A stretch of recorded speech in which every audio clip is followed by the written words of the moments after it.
Macam mana nak guna tools ini? Simple sahaja.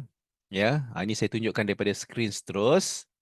Okey, okey letakkan. Okey, di saya kecil sikit. Optimize for share the Zoom windows. Share the Zoom toolbars and notification. Okey, okey.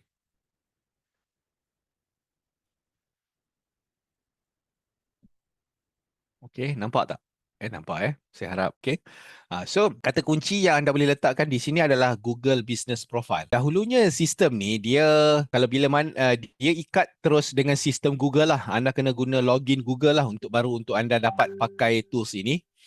Di dalam tools ini dahulunya dia ada features website.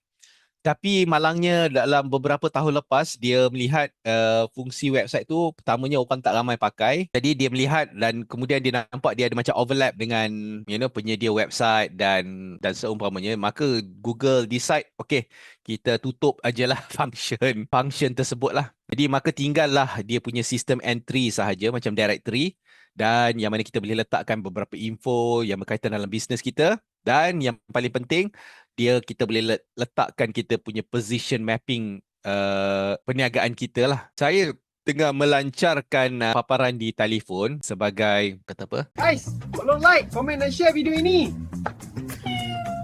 Baik. Haha. Terima kasih.